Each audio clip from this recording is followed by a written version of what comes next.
Bonjour à tous, merci de nous rejoindre. L'essentiel de l'actualité de ce mardi 9 juillet. L'Algérie affrontera jeudi la Côte d'Ivoire pour le compte des quarts de finale de la CAN 2019. Les Verts seront ce soir en séance d'entraînement. Les autorités algériennes ont décidé de mettre en place un pont aérien pour transporter les Algériens en Égypte. Canicule rime forcément avec coupure intempestive de l'électricité. Les habitants de Tindouf en souffrent. Sonelgaz a dû intervenir pour réhabiliter l'ensemble du réseau. Et attention aux noyades et aux baignades dans les zones interdites. La protection civile est aux aguets. Un exemple à Tlemcen, au niveau de la plage Barbadjani, difficile d'accès et pourtant très appréciée par les estivants. Du football pour commencer, l'équipe nationale a effectué hier une séance d'entraînement au stade Petrosport du Caire avec un groupe réduit en l'absence du sélectionneur Djamel Belmadi. Soucieux de superviser son prochain adversaire en quart, Belmadi s'est déplacé à Suez pour assister au match Mali-Côte d'Ivoire. Et c'est finalement la Côte d'Ivoire qui l'a remporté. Les Verts affronteront donc les éléphants jeudi prochain. La préparation effective du match des quarts de finale débutera ce soir avec une séance d'entraînement prévue au stade Petrosport en présence des 23 joueurs à l'heure du match. On fera le maximum, ce sont là les paroles du sélectionneur national en prévision du match de jeudi. Je vous propose de l'écouter. Ça ne coûte rien d'être ambitieux et d'avoir des objectifs, même s'ils sont très élevés, même s'ils paraissent impossibles. J'ai pas attendu qu'on gagne tous nos matchs de la phase de poule pour le dire. Maintenant, il se peut qu'on n'atteint pas ces objectifs-là, mais en tout cas, on fera le maximum pour ça.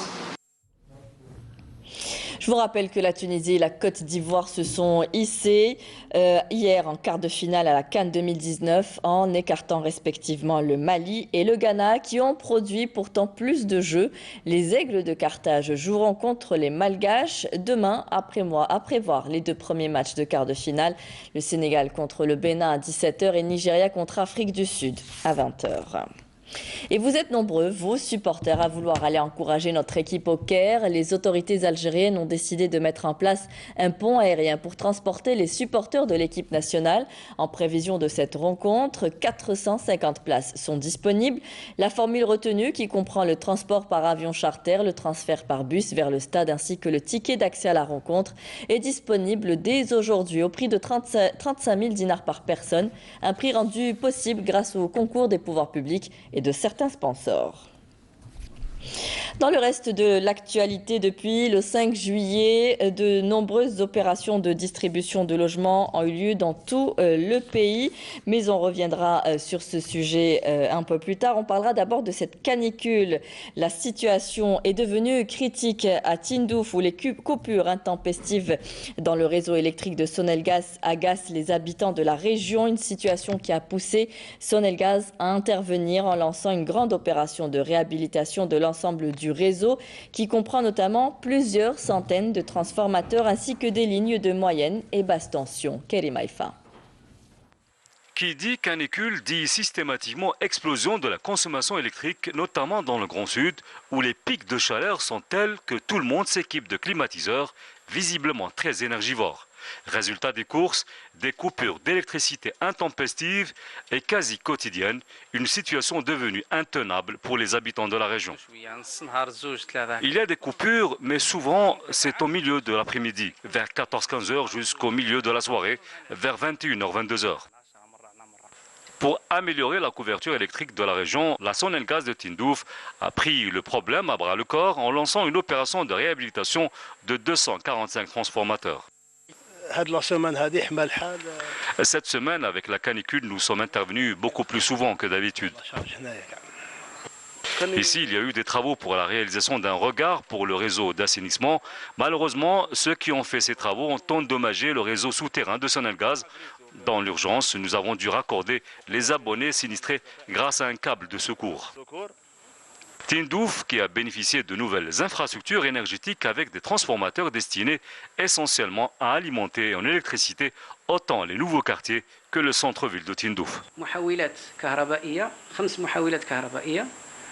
Nous sommes en phase de réalisation de 5 transformateurs électriques ainsi que d'un réseau de 16 km de lignes de moyenne et de basse tension.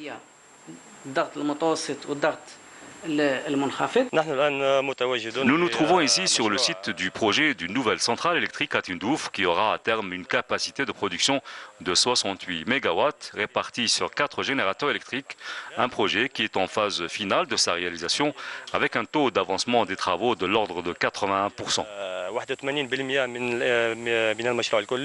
Un projet qui, à terme, permettra d'augmenter la capacité de production électrique de la wilaya de Tindouf, qui atteindra 110 MW. Et on revient sur cette opération de distribution de logements qui ont lieu dans tout le pays depuis le 5 juillet et les attributions se poursuivent. Sidi Bel Abbès a bénéficié depuis le début de l'année de plus de 2300 logements. 1500 logements, toutes formules confondues, ont été remis également à El Oued. Menel Boutfaba. Direction le nord-est du Sahara algérien vers la wilaya d'El Oued où s'est déroulée dans une ambiance de fête une cérémonie de distribution d'un quota de plus de 1500 logements toutes formules confondues. Des aides financières et des parcelles de terrain ont également été attribuées à leurs bénéficiaires. On attend depuis 2011, Dieu merci, l'attente est finie. On a enfin un toit. On attend ce jour depuis 15 ans. Dieu merci, aujourd'hui on a enfin notre logement social. J'appelle ceux qui attendent toujours à s'armer de patience. Les logements distribués font partie d'un quota global de 7000 unités actuellement en cours de réalisation. Le quota d'aujourd'hui comprend 1566 unités de différentes formules dont la majorité a été distribuée sous forme d'aide dans le cadre du logement rural. Tout cela est compris dans le cadre du programme élaboré par la wilaya dont l'un des objectifs est la distribution de 7000 logements avant la fin 2019 à ajouter aux 13 500 logements distribués durant l'année 2018. Une autre cérémonie de distribution s'est déroulée cette fois à Sidi Bel Abbès dans la commune de Sidi El Hassan où 367 logements sociaux locatifs ont été attribués au grand bonheur des bénéficiaires.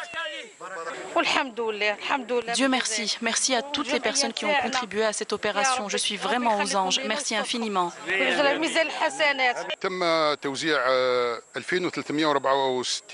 2364 logements, toutes formules confondues, ont été distribués durant le premier semestre de l'année 2019. À l'occasion du 5 juillet, un autre quota de 609 unités a été distribué pour atteindre un nombre global de 2973 unités distribuées à ce jour. إلى 2973 وحدة سكنية لحد الساعة. لابد التأكيد وهذا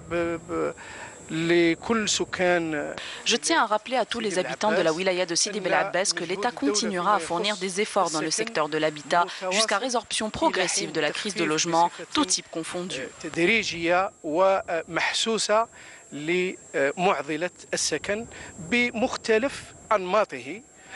À noter qu'une nouvelle formule sera bientôt introduite selon les responsables du secteur, celle du logement social promotionnel, dans le but d'élargir la gamme de l'offre et de répondre à l'importante demande.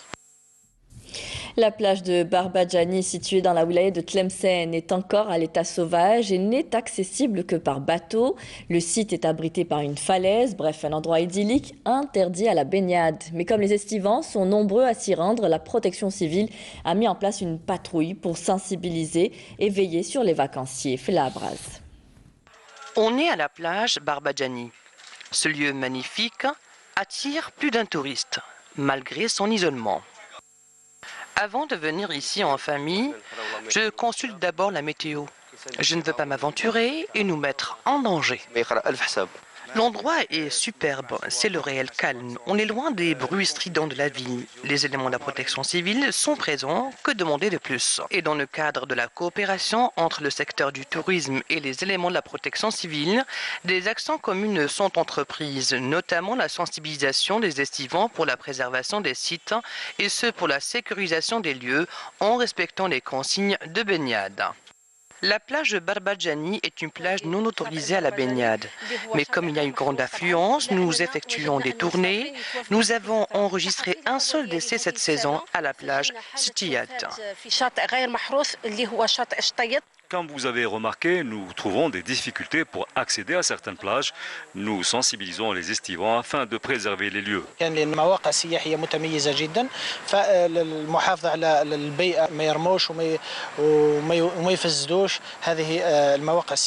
En somme, la plage Barbadjani, non autorisée à la baignade, continue d'accueillir un nombre important de baigneurs. La vigilance est de rigueur, surtout avec la montée de la marée, où l'accès pour les secours devient quasiment impossible. Les talibans et divers hauts responsables afghans ont conclu hier soir leur dialogue politique à Doha en s'engageant à établir une feuille de route pour la paix en Afghanistan. Le résumé de l'actualité internationale avec Naïma Haouch. Les talibans et divers hauts responsables afghans ont conclu hier soir leur dialogue politique à Doha au Qatar en s'engageant à établir une feuille de route pour la paix afin de faire baisser la violence en Afghanistan. Téhéran met en garde les Européens contre toute escalade dans leur réaction aux mesures prises par l'Iran pour réduire ses engagements en matière nucléaire vis-à-vis de la communauté internationale. La chef du gouvernement de Hong Kong déclare que le projet de loi sur les extraditions vers la Chine qui a provoqué une vague historique de contestation était mort, se refusant toutefois à annoncer le retrait pur et simple du texte comme le réclament les protestataires. Carrie Lam reconnaît que les tentatives de son gouvernement pour faire passer le projet de loi controversé s'étaient soldées par un échec complet. Cependant, les chefs de la contestation ne décolèrent pas. Snowball, un cacatoès à huppe jaune, une espèce de la même famille des perroquets, s'est fait remarquer il y a une décennie grâce à une vidéo postée sur YouTube dans laquelle il faisait montre de ses talents de danseur.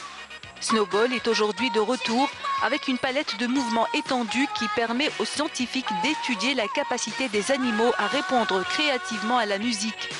Doté d'une intelligence impressionnante, le Snowball maîtrise déjà 14 pas de danse.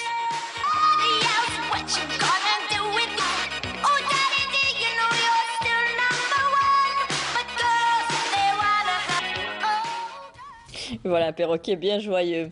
Si vous êtes de passage à Tiaret, n'hésitez pas à visiter les chutes d'eau de Sidi Wadah. Cet endroit féerique a séduit de nombreux visiteurs, de nombreux touristes. Le seul et récurrent bémol, le manque d'infrastructures. Camélia Melal. Pas besoin de visa ou de passeport. Il faut juste prendre la route vers la wilaya de Tiaret pour visiter cet endroit féerique. Situé dans la commune de Tekdemt, la cascade de Sidi Wadah offre un magnifique spectacle. Le cadre verdoyant ajoute beaucoup à la beauté du site et ne peut laisser insensibles les amoureux de la nature. Je viens en famille presque tous les week-ends, mais l'organisation laisse à désirer. Il faut voir les familles qui viennent ici et laissent souvent derrière elles leurs déchets.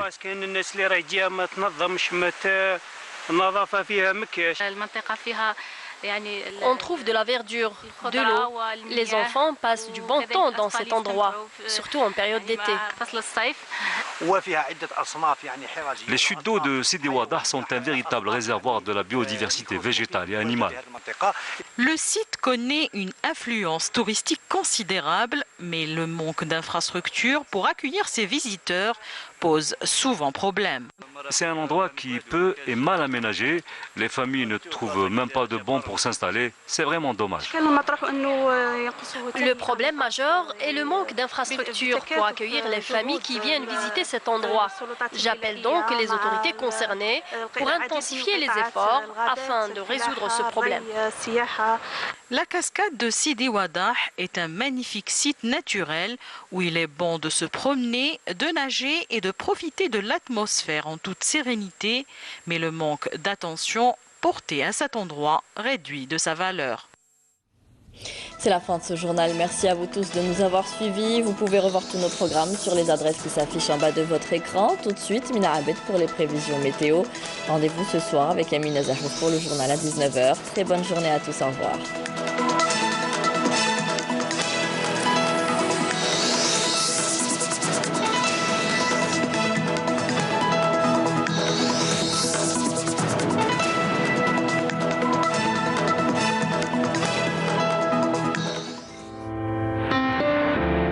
Suivez l'air du temps avec Mobilis. Mesdames, Mesdemoiselles, Messieurs, bonjour. Les hautes valeurs persistent sur l'ensemble du pays avec le passage pour aujourd'hui d'un flux de sud-ouest modéré qui intéressera la moitié nord et qui va se décaler à partir de cette nuit vers la partie est avec toujours pression moyenne sur la moitié nord, des conditions faiblement dépressionnaires sur la moitié sud. Donc pour cet après-midi, le ciel restera dégagé à partiellement voilé sur les régions côtières, voilé également sur les régions intérieures et les Aurès avec quelques orages isolés à partir de l'après-midi. Des orages isolés également sur le sud-ouest, la Saoura, un ciel dégagé avec beaucoup de soleil du Nord Sahara vers l'extrême sud en passant par le Sahara central, le Hogar et le Tassili. Les températures de cet après-midi, on notera sur la moitié nord 35 degrés à Alger, 33 degrés à Oran, 32 degrés à Tlemcen, 37 à Al-Bayad, on notera jusqu'à 39 degrés à Sétif, 44 degrés à Ghardaya, 42 degrés à Béchar, 40 à Tindouf et enfin 47 degrés, ce sera la maximale à Adrar.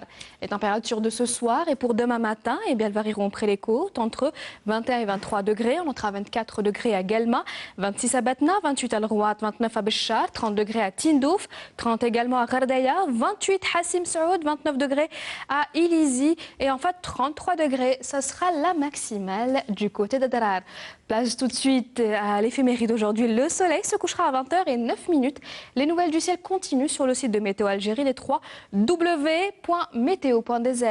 Très bonne journée avec la suite de nos programmes et à ce soir.